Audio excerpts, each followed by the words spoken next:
Hello everyone, welcome to OpIndia podcast. I apologize for the long sabbatical that we took, but today we have Mr. Suhel Seth. He needs no introduction. He's been in the industry for decades.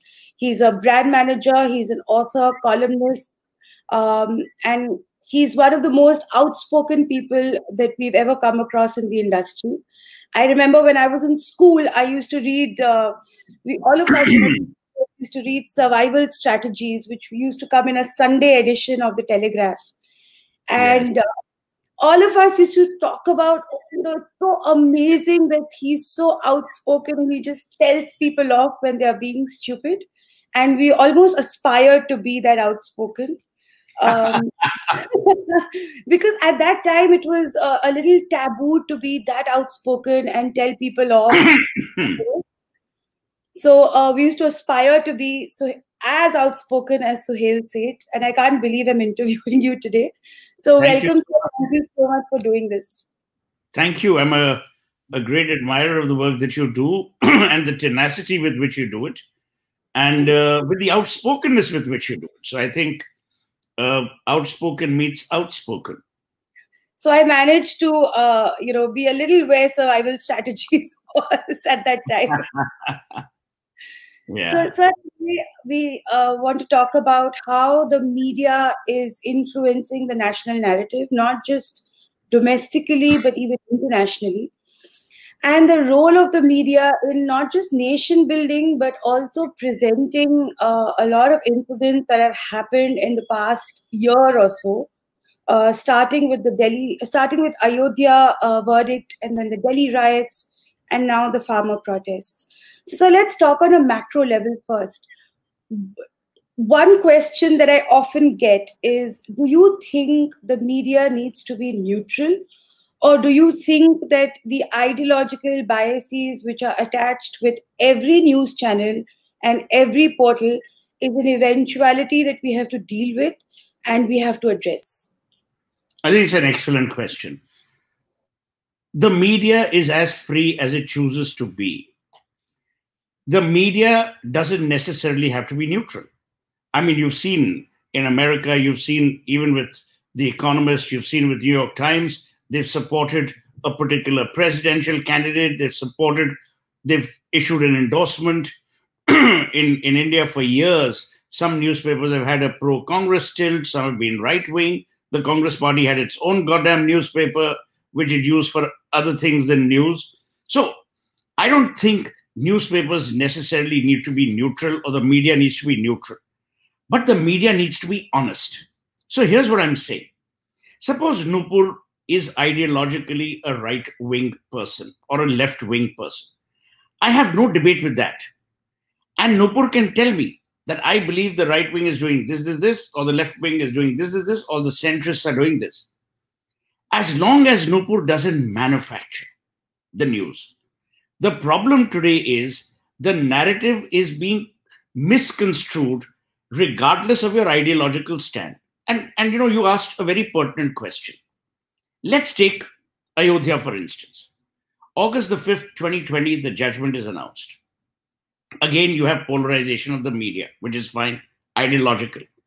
But not one person said that why did Ayodhya come to where it is? It came for the following reasons. There was an issue about, the birthplace of Ram, whether it's the Ram Janmabhoomi, there was the Babri Masjid. What did we do? The matter went to the courts.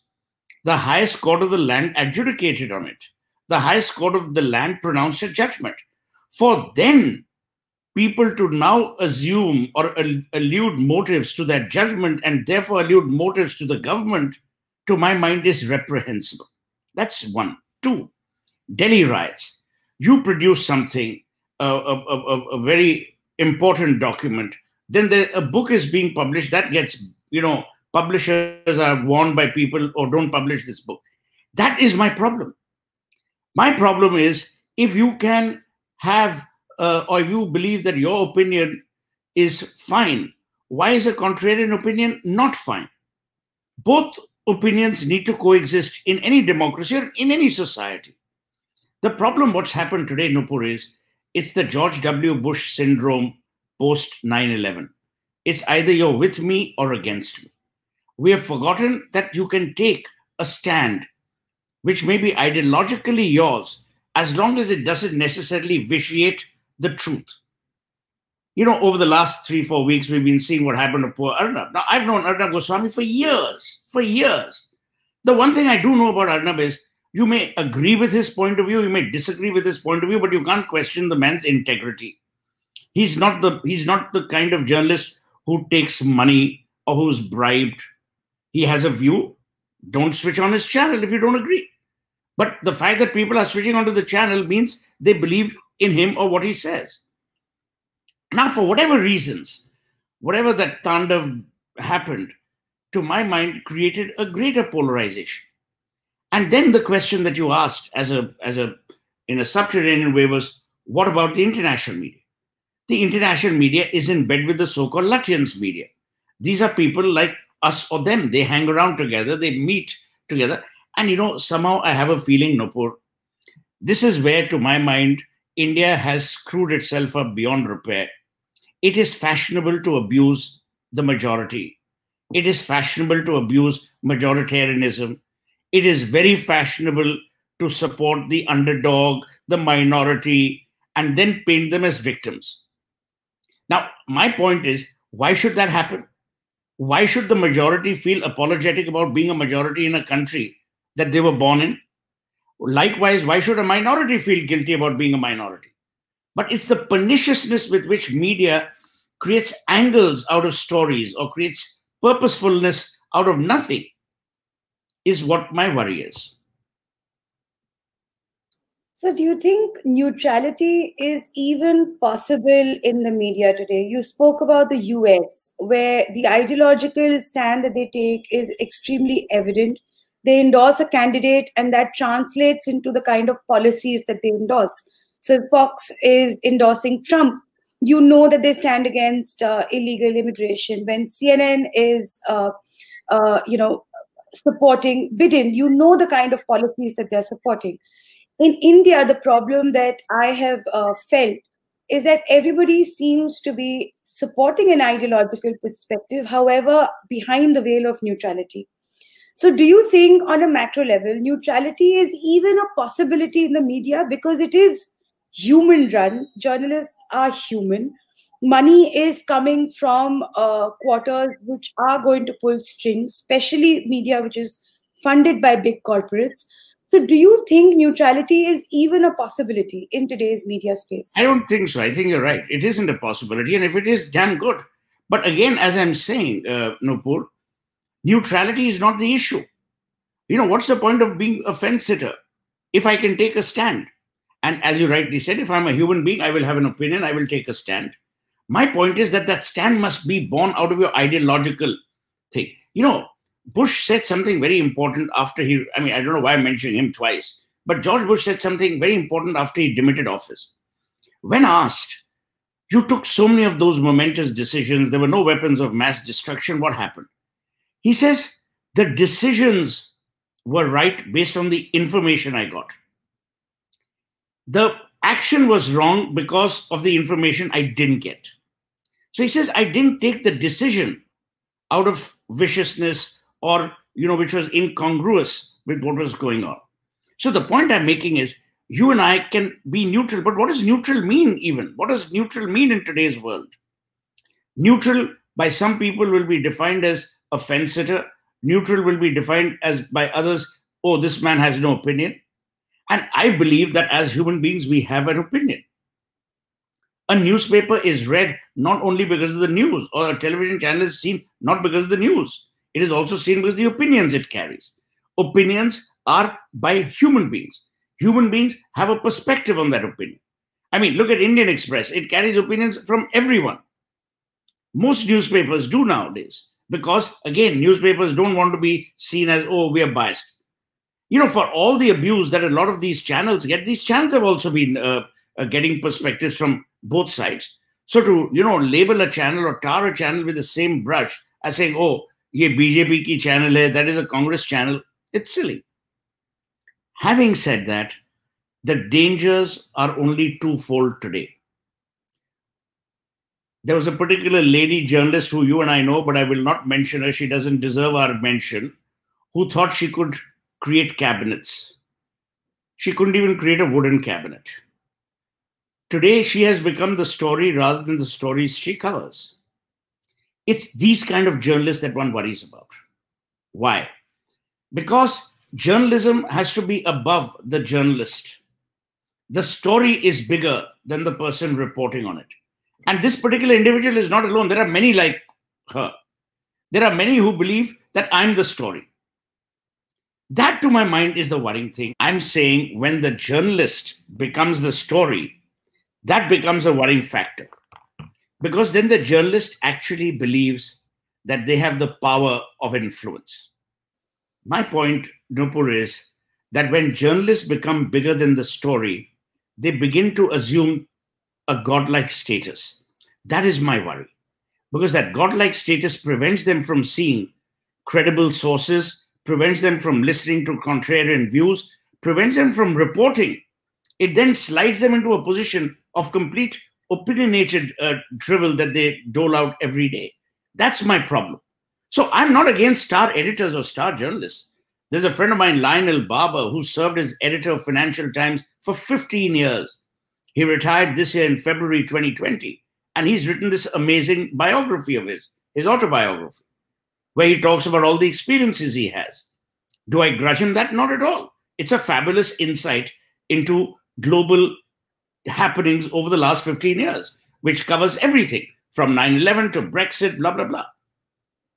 My point is, there was a time, Nupur, when we had great scholarship amongst journalism. You are sitting in Calcutta, which at that time was the temple of journalism. You had people like S. Nihal Singh. You had people like Sunanda K. Dattare. You had Girilal Jain. You had doyens. You had giants. Even Dilip Padgaonkar. Today, do you know of a single newspaper editor? No, but you will know about television anchors. Because consumer behavior and consumer choices have also altered. But I'm saying I have no truck with that. I have no issues. My problem is when the media is used as a tool of suppression, oppression, rather than as a tool of information and opinion making. Nupur Sharma can help me form an opinion. I have no problem with that. But can Nupur force an opinion down my throat? I have a problem. Can Nupur lie to me? I have a problem. Can Nupur, propagate, promote, engender someone else's agenda? I have a problem with that. But that's what we're seeing increasingly. And to blame it on one person, two persons, three channels is incorrect. Hammam mein sab nange hain. It's just that the so-called Latin cabal believes that it is holier than thou and is therefore above reproach. But as the Bible says, let him cast the first stone who hasn't sinned. All these guys are sinners. One of the main incidents, and I'm a little obsessive about the coverage of Delhi riots, I mean, as everybody knows. And in the last 1 year, that was one incident where I believe that the media managed to claim lives. Because the misinformation that was being propagated for a very long time since the Citizenship Amendment Act was passed, in fact, since it was tabled, the bill was tabled, I think that translated to a vacuum where a lot of vested interests started spilling in and started using that to claim lives, to create riots. I see the media's role as almost prosecutable at this point as far as the Delhi riots was concerned. What was worse is that incident with an incorrect narrative was internationalized to a point where we were labeled as a nation where Hindu terrorists were akin to Nazis in Nazi Germany under Hitler, and we were persecuting the Muslims who were, being compared to the Jews. So, sir, your initial thoughts on the coverage of the media, the coverage by the media of Delhi riots, and then I can go into asking you some specific questions. So, when this happened, I was not in Delhi, and when I read the coverage and when I read about it, it was quite appalling. It was appalling at three levels. Number one, you didn't imagine that it was happening so close home. In the good old days, I used to live in Maharani Bagh, which is a furlong away from where this protests were happening. Number two, my anger was also at the government, their inability to communicate. This government has done so much, but their inability to communicate is so miserable. And what is worse is that the stupid comments that some of their allies or their colleagues make, that gets highlighted rather than the real stuff. My third issue was the non-willingness of the judiciary to act. And my concern, Nupur, was there are people, normal people like you and me, who are living around that area. Our lives were crippled. Our livelihoods were taken away. Shops were shuttered. Restaurants were shut. Eating homes were shut. Religious places were shut. It was the tyranny of the few at the cost of the many, and we allowed it as a nation. We allowed it because it served someone's purpose.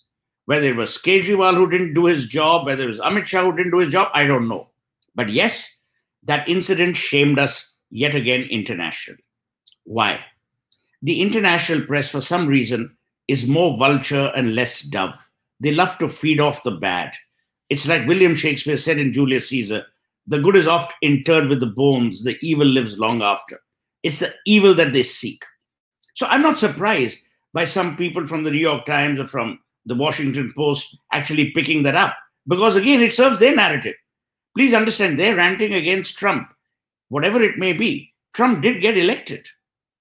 He did get elected. He got elected by Americans. And then they went on the rampage, but I don't want to go there. That's a separate issue. Then what happened was the Shaheen Bagh protests took a color where the media was blamed for being divisive. And the media was divisive. The media was interviewing people selectively. The media was fabricating biographies of people. They were saying, oh, this person, this is his or her name. This is what this person does. And we later found out it was more of a food festival than a protestation. So these were the worrying things. What actually worried me was not all of this, but what happened post that.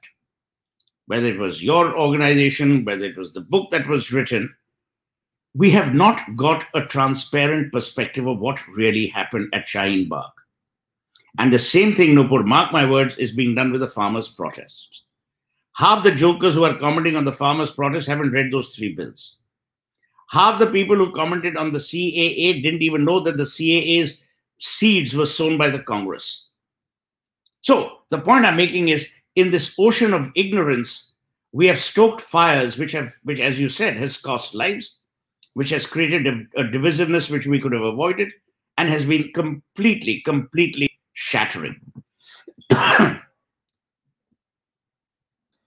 So one narrative that often plays as far as such incidents is concerned is that, at least people from the non-left blame or accuse the left liberals of upholding this fantastical concept of secularism where the majority is blamed and the minority is shielded. Now, the Delhi riots were seen in isolation, as in it was just seen as what happened on 24th and 25th of February. However, the violence started right from December, right from 13th, 14th of December, where buses were burnt and policemen were beaten up, etc., etc. Now, I'm trying to understand, do you think that it is the flawed concept of secularism that turns media almost into ostriches who don't really see what's happening on the ground? First, I don't think half the jokers who talk about secularism even understand what it is. Just like they don't understand the difference between faith and religion. The problem here, Nupur, and I don't want to be arrogant about this, the problem is that the people today, most of the people commenting as far as journalism is concerned, they don't have any levels of scholarship. They don't read, they don't engage. It's a perspective jo tukke maar ke aapne bol diya. There's no scholarship to it. Let's touch the issue which you very rightly raised about secularism. Secularism is about being agnostic towards religious interference, primarily. I mean, I'm not going to, this is not a program where we do terrorisms and, dictionary definitions. But ideally, secular means it's a state where religion is not a factor of either influence, interruption, or engagement. It's a private matter. The left, for years, has always talked about secularism because they believed that Marx, rightly or wrongly, said religion is the utopia of the masses. Marx is dead. Communism has gone. These jokers are nowhere to be found. Yechuri is as irrelevant as a nail in a haystack, not even a needle. So these are the people who are now clutching onto the last straws of being relevant. This is not a fight for secularism. Please understand. Sitaram Yechuri and his bunch of stupid people are not the bulwark of secularism. They are fighting for relevance. They're not fighting for India. The lady journalist who says I've covered, from Kanyakumari to Kashmir in the pandemic is not fighting for India, not fighting for the migrant workers, fighting to stay relevant. Now, what happens is the New York Times, the Washington Post, who are irrelevant in our country, want also to clutch on these straws of relevance and therefore believe, wow, this is a great narrative. You tell me, since when has India ever not been secular or been secular? We've had public displays of religious festivals of faith. So for you now to say, oh, please don't celebrate Diwali, please don't celebrate Holi, please don't do this, please don't do that. Why? We've always had it. It's been in our culture. Indira Gandhi, before that, her father, in between every person you can name, after that, they've all gone to the Ramlila grounds. So when it suits your purpose, you become religions. When it doesn't suit your purpose, you don't. I mean, it's bizarre. Half of these left liberals would love to do temple runs just like Rahul Gandhi does. So all I'm saying, Nupur, is this hypocrisy needed to be seen. This hypocrisy needed to be shown. What you did in your exhaustive report and what the book has done is, to my mind, interesting only from one point of view, that it has created a narrative which is an alternative narrative. It is up to me or person Y or person Z whether to believe that narrative or not. But in the earlier days, we never had the contrarian narrative. These people have rewritten history. They should be ashamed of themselves. Yes, Modi and gang have also taken it too far by making two dead people fight. This is not a fight between Nehru and Patel. But the fact is that Patel had been obliterated. Shastri had been obliterated. And I have no issues with that. The other day someone asked me, oh, Ayodhya, Prime Minister went and ye kiya, puja kiya. Why not? Up America mein jab presidents go with their Bible marching down Pennsylvania Avenue, then you don't have a problem. England was divided as a society because of one man's love. So, let's not fool ourselves. I have no issues with that. 3 days ago, someone told me, oh, why is Modi gone to Varanasi? Why not? Elections are 3 years away. Yes, if he had gone now, just before the elections, I'd be worried. You see him in a cave, one day you see him there. It's become a fashion with him. Just like it's become a fashion with Rahul, except Rahul's timings, like always, are wrong. He just goes right before the election. So even if people want to believe him, they won't. But these are the realities we need to confront and contend with. And you're absolutely right. The media has a very important, a very sobering role to play, which at times it doesn't. So I've always found this a little interesting. And since you spoke about, Bible-thumping politicians in the US, I'll just bring this up shortly, even though it's not really related to the media. In the US, we see that even the left is not really anti-Christianity. They are not going to stand and deliver a speech where they are saying that Christianity is a tenet which needs to be, the tenets of Christianity need to be thrown out. Whereas in India, we see that the left has created its entire political narrative, at least in the current times, on being anti-Hindu, on being anti-majority. And the right is trying to preserve whatever shreds of our tradition that we have. For example, now Diwali celebration is almost outlawed. So that's what the non-left is trying to do. They're trying to hold on to whatever shreds of tradition they can. whereas the left has built the entire political narrative on being anti-Hindu. However, we don't see that in the US. In the US, even the left is going to be pro-Christian, is going to be pro-Christianity. It's just that their policies may be different. Their economic policies or their way to deal with social issues might be different. The media, while trying to emulate the US, while trying to be like the Western media, however, takes an extremely different stand from what US politics is, takes an extremely different perspective, where they say that being pro-majority means that you're communal and you're not secular. Now, let's not get into the definition of secularism. As you said, that they probably don't know the definitions themselves.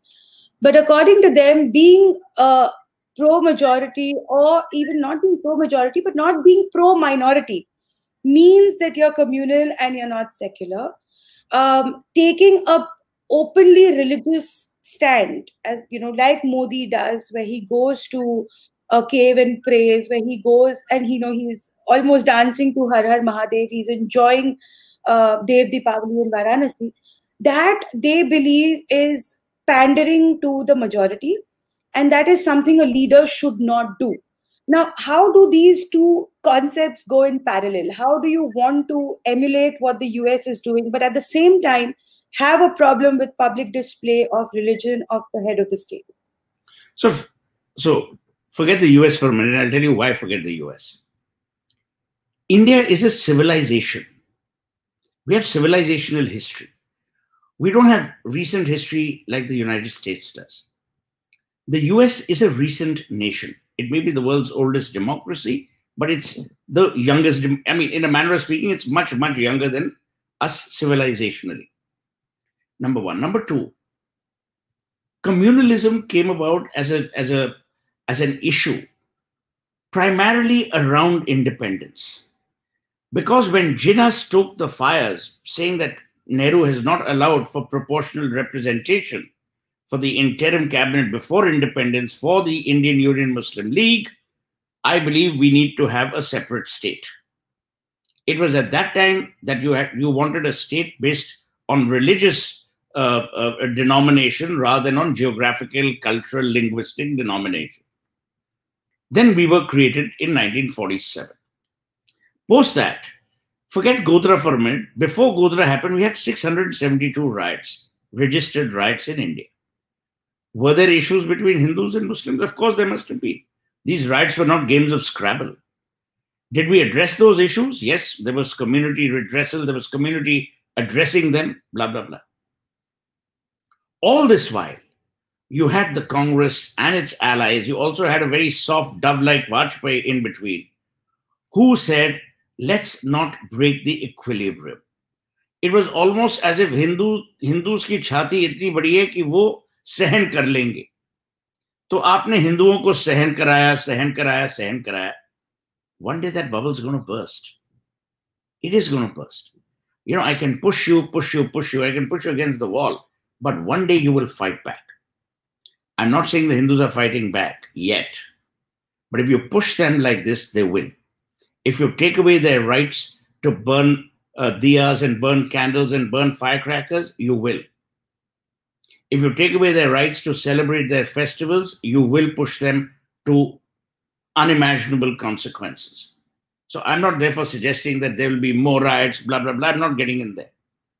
Coming to the second point, what is the harm if Modi actually says he is a Hindu and he goes and worships there?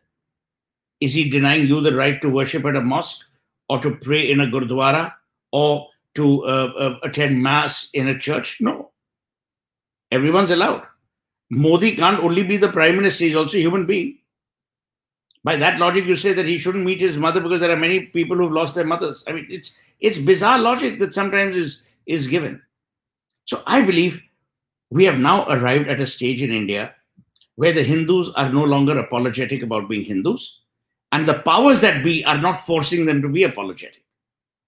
Earlier, the powers that be, which includes the media, which includes the judiciary, which includes the executive, would force you.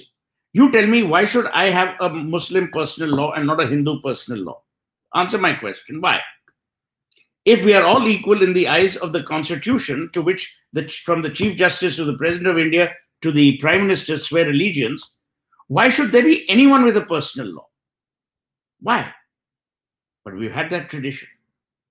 One guy had the option and the opportunity to change all that in the Shah Bano case. He didn't do it. That was Rajiv Gandhi. You ask Arif Muhammad Khan about those days, he was in his cabinet.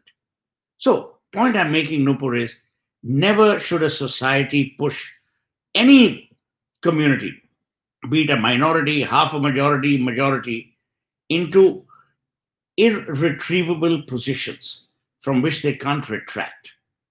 The intellectual discourse forced Hindus to be quiet, and it was almost fashionable to say, oh, I love Muslims, in order that you're seen as secular and therefore you're accepted. These were the people who were looking for social acceptance, for social non-ostracization. These weren't people who actually believed in helping Muslims. I'm born and raised in Calcutta. For me, the issue of you being a Muslim or not being a Muslim has never arisen. But today, if Mamata Banerjee stokes fires and says, oh, Muslim,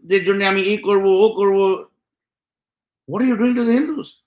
And the average Bengali Bhadralok, who is fearful of his wife, seeks his fish and is interested in his local pond, you've made him into a Hindu warrior for no rhyme or reason. That poor guy was sleeping all his life.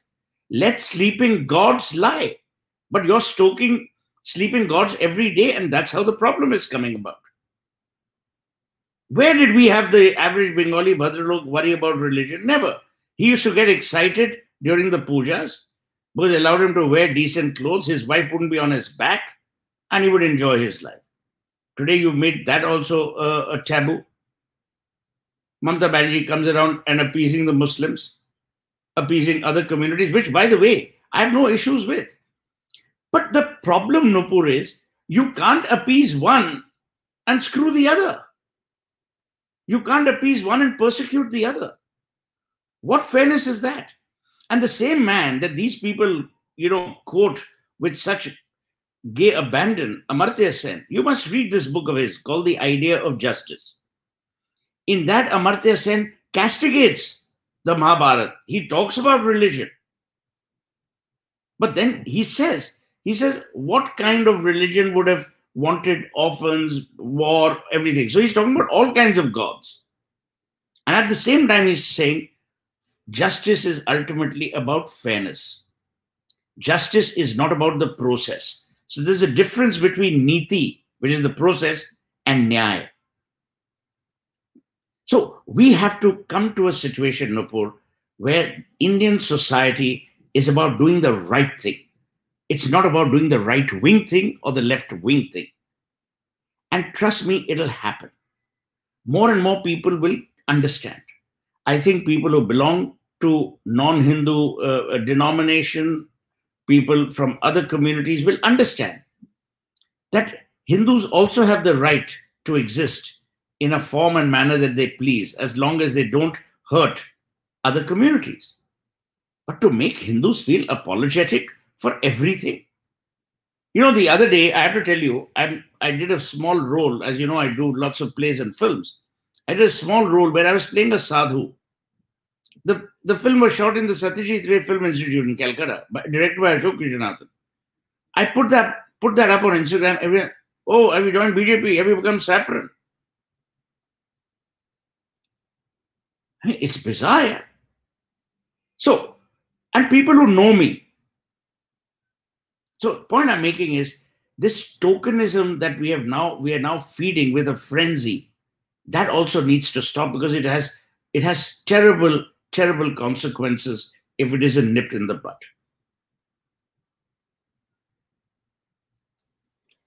So one of the incidents that I thought had far-reaching ramifications on how the media industry sees itself and how others see the media industry was what happened with Arnab Goswami. Not because I like him personally and he is a good friend, but because here was this one journalist who was being dragged out of his house arrested, not being allowed to wear shoes, and put in custody. He was in custody for 8, 9 days. His lawyer was saying that he was beaten with boots. He was made to drink something that choked him. And all of that was happening while a section of the media was rejoicing.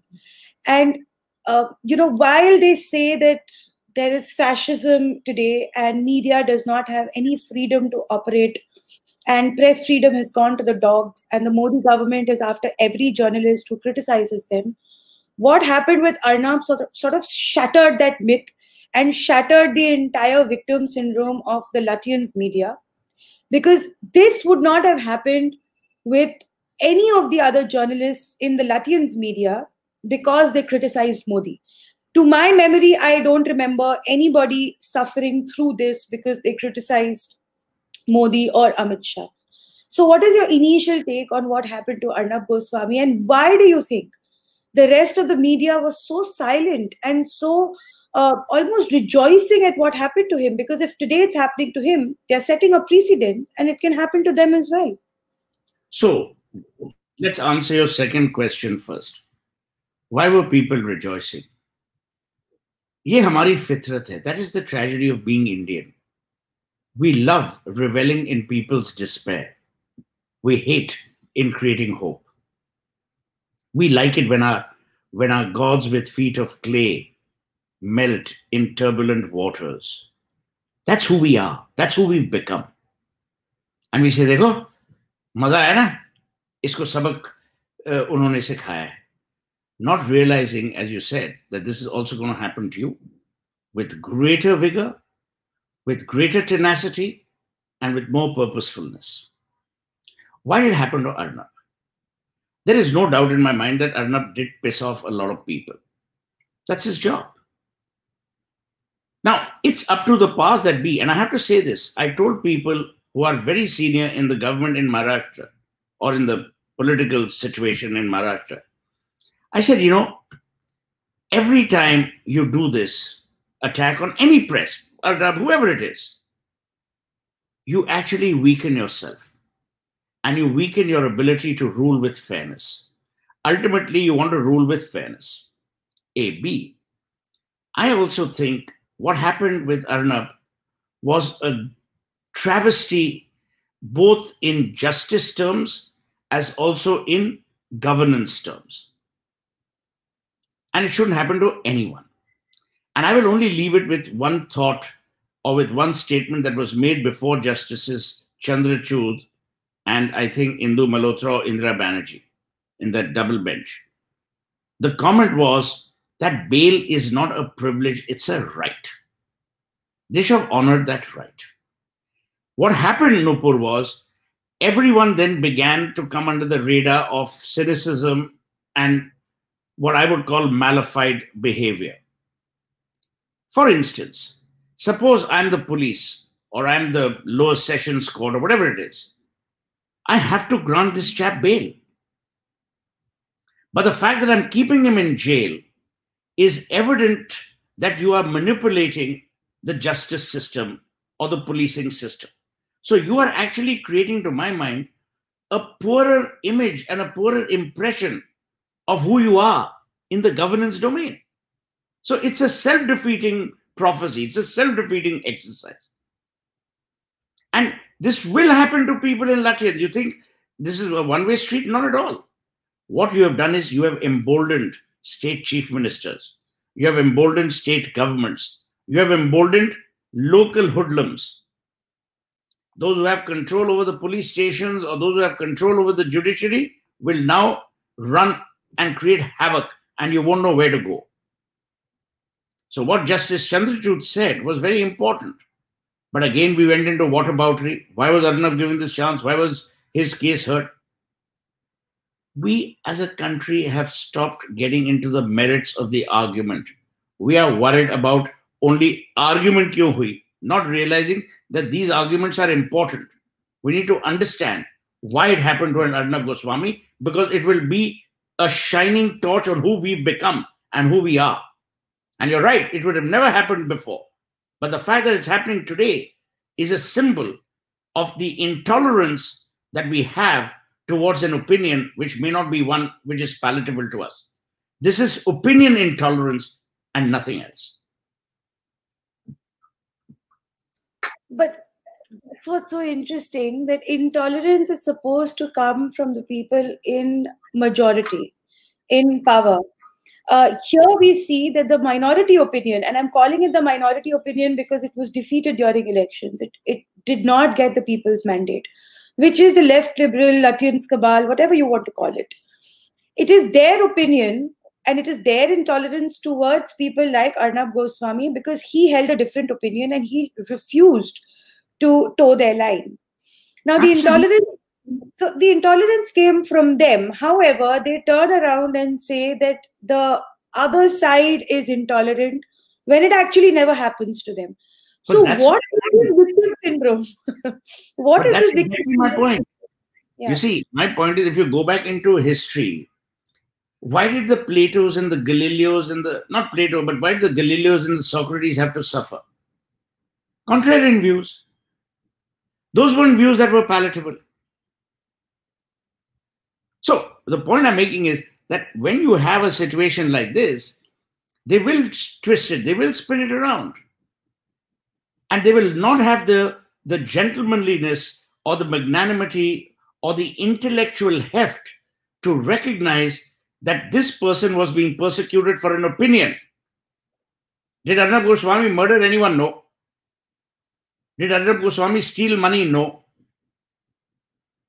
Abetment of suicide?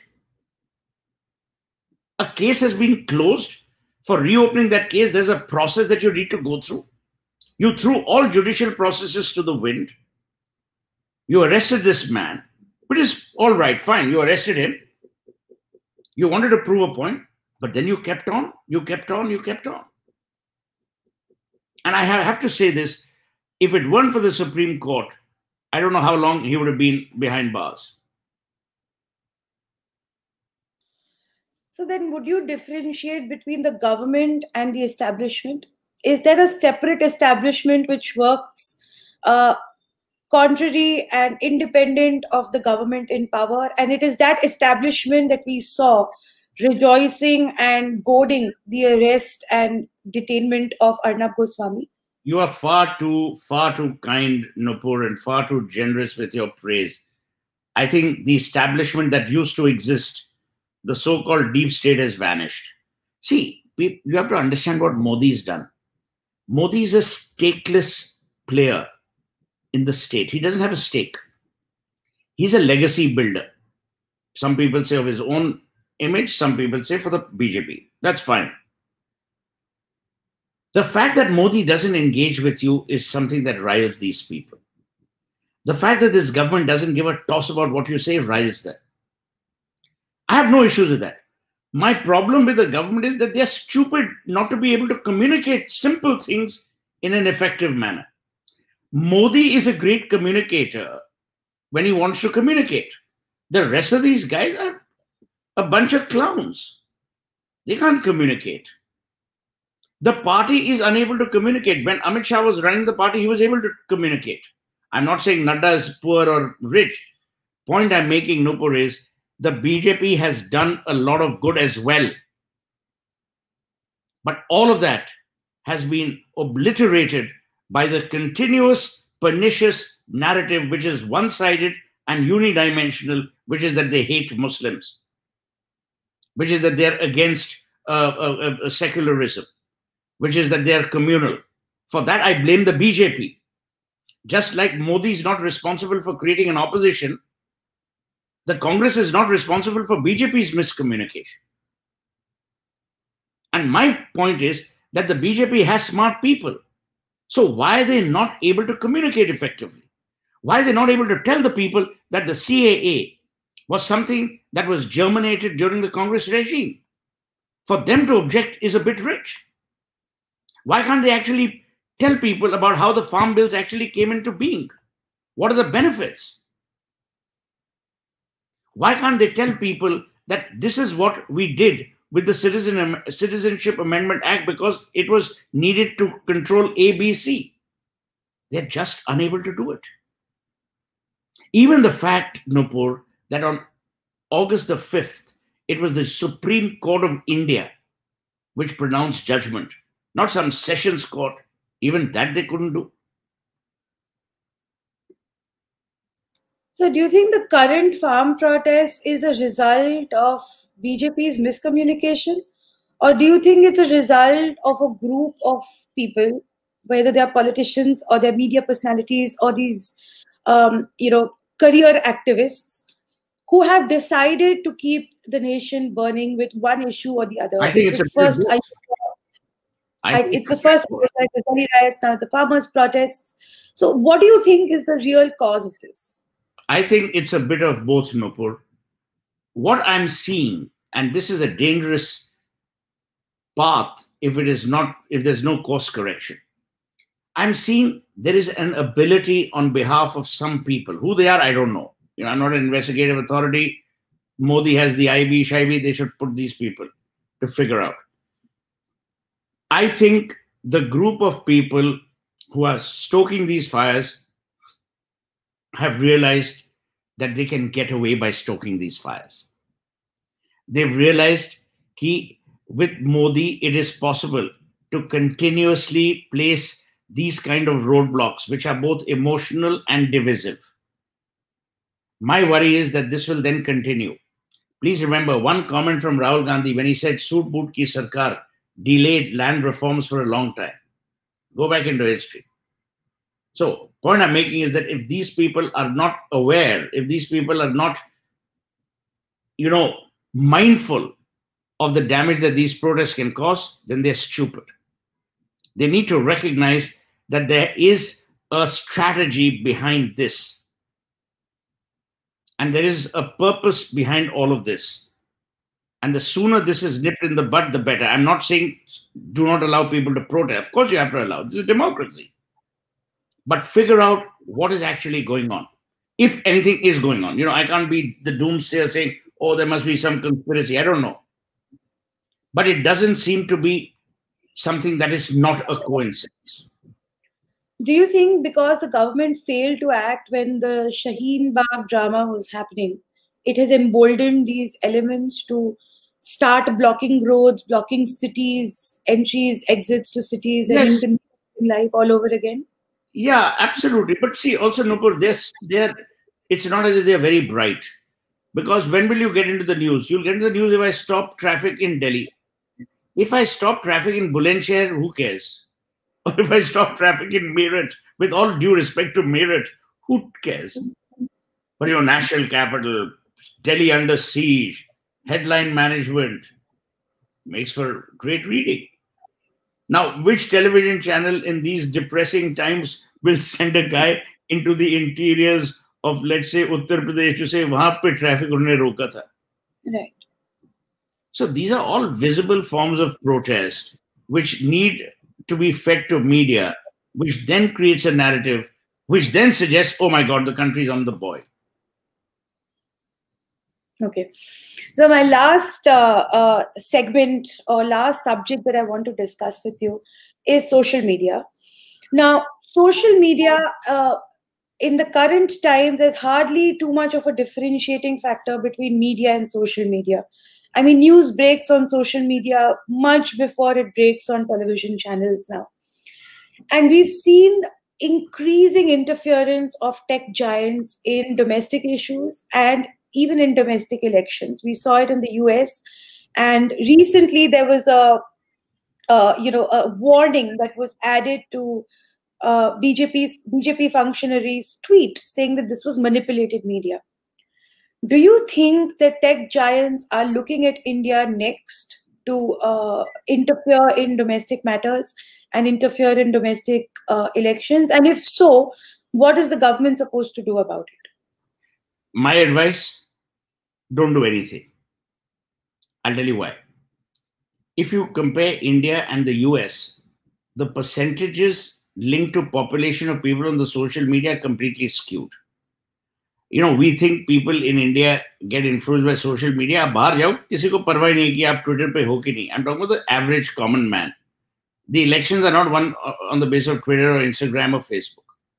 Second, the fact that Nupur Sharma is highlighting it today will be enough to scare the Twitters and the Facebooks. Always scare the hell out of them, but don't kill them.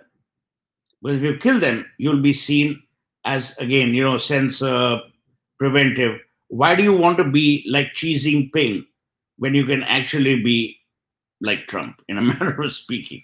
In the sense, you let people know that ये fake news hai,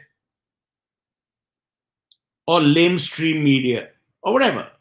But do not harm these organizations. It'll boomerang. And remember that people like you and me may be on social media or are on social media, but that's less than 1% of India's population. So, you may have X number of followers, half of them are bought, as in B-O-U-G-H-T, and half of them are bots, as in B-O-T-S. So who cares? I mean, you and I, not you and I, everyone gets trolled and abused on social media. Someone the other day asked me, are you worried? I said, I don't care. I don't give a toss. Only if you're relevant will people abuse you, na? So no, but what's happening is they're censoring a lot of stories as well. Now, for example, I was reading that the Hunter Biden story was censored by Twitter and by Facebook. And there was a survey that said that 1 in 6 Biden voters might have changed their mind had they had the full information as far as the Biden story was concerned. Now, that was Twitter as well as mainstream media. That was not just social media. So how do you rectify this conundrum where information is being held back from the people? I think it's a great question.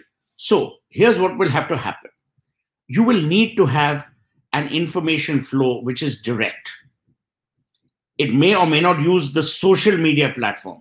But in our country, there are many alternate media channels that you can use to actually propagate your message. But you tell me, 8 p.m. on November the 8th, you did demonetization? You do it on social media? No. Then you declare the Janta curfew, Doordarshan. Then you declare the lockdown, Doordarshan Zindabad. If you've got Doordarshan, to hell with these guys, as far as primary communication concerns are concerned. But yes, all of them will have to find a way. Look, the more contrarian narratives in society exist, the greater the controls and the greater the power that you will vest in organizations like Twitter and Facebook. When you take that power away, you'll turn that demon into some other form of demon or demonic behavior. But you have to find a bypass. That's what these guys need to understand. Don't say, oh, I'll create an Indian version of Twitter. मैं एक भारतीय Twitter बनाऊंगा. वो सब नहीं होगा. You play the game, you have to learn how to beat them at their game. As simple as that. It's all about warfare, my dear. So last question, what do you see as the future of Indian media with extreme polarization of the media as far as ideological stands are concerned, where a lot of media organizations are twisting the narrative and manufacturing news to an extent where it actually ends up claiming lives after a few months that they do that? What do you see as the way forward for Indian media as it stands today? So 3 things. There was a legendary editor called Harry Evans of the Sunday Times. Thalamocyte patients and all that. Those are the causes he fought for in the UK. Harry Evans famously said, and I don't know the exact, I can't repeat the exact quote, but he said, with responsibility comes accountability. But with responsibility also comes the power to stay the course. Those investigations that he carried out were carried out over decades. And then it finally got people a lot of succor, compensation, blah, blah, blah. So I have 3 things to say. Number 1, I think the Indian media will continue to be polarized for a bit more until it settles down. Number 2, the young people who are getting in are understanding the difference between polarity, ideological bent of mind, and fanning fires, which is a good thing. So they will understand where they stand. The third, as societies evolve, the recipient of that news becomes smarter. He becomes more aware, he or she. That evolution will also help temper the waywardness of certain sections of the media or the lackadaisical attitude of the others. Thank you, sir. Next time, I hope we can have you again so that we can I take would some love audience to. questions. I would love to, for two reasons. A, you don't interrupt, and B, you're a fellow Calcuttan. It would be a delight whenever. Thank you. Thank you, sir. Next Thank time, you. maybe we can go live and take some audience questions as well. I would love that. Love that. Thank you. Thank you for speaking to us. Stay safe. Thank you. Thank you. Bye.